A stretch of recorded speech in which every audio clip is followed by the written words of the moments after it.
একদিন এই কিউট কুকুরটাকে তার মালিক ডগ ফুডের জায়গায় অমলেট খেতে দেয়, যা খাওয়ার পর সেই খাবারগুলো তার অনেক পছন্দ হয়। কিন্তু পরের দিন খাবার চাইলেই তার মালিক তাকে নুডলস খেতে দেয়, যার ফলে সে ধীরে ধীরে এইসব জাঙ্ক ফুডের নেশায় পড়ে যায়। এজন্য সে প্রতিদিনই পিৎজা, বার্গার এবং পপকর্ন খেতে অনেক পছন্দ করত।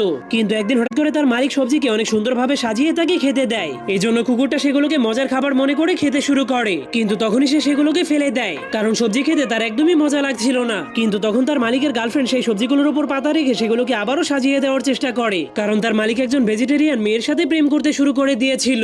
এই জন্য তাকে সারাদিন শাক পাতা খেয়েই বেঁচে থাকতে হতো। এমনকি এখন তাকে তার ডগ ফুডের সাথেও পাতা খেতে হতো। কিন্তু একদিন হঠাৎ করে তার মালিক ঘরের মধ্যে আবার অনেকগুলো জাঙ্ক ফুড নিয়ে আসে, কারণ সেই মেয়েটার সাথে তার ব্রেকআপ হয়ে গিয়েছিল। এই জন্য কুকুরটা পাগলের মতো অনেক খুশি হয়ে আবারও জাঙ্ক ফুড খেতে শুরু করে দেয়। কিন্তু যখনই কুকুরটা দেখতে পায় তার মালিক হাতে একটা পাতা নিয়ে অনেক মন খারাপ করে পড়ে আছে, তখনই কুকুরটা তার কাছ থেকে সেই পাতাটাকে কেড়ে নিয়ে অনেক জোরে জোরে দৌড়াতে দৌড়াতে বাহিরে চলে যায়, যেখানে সে তার মালিকের গার্লফ্রেন্ডকে দেখতে পায়। এই জন্য সে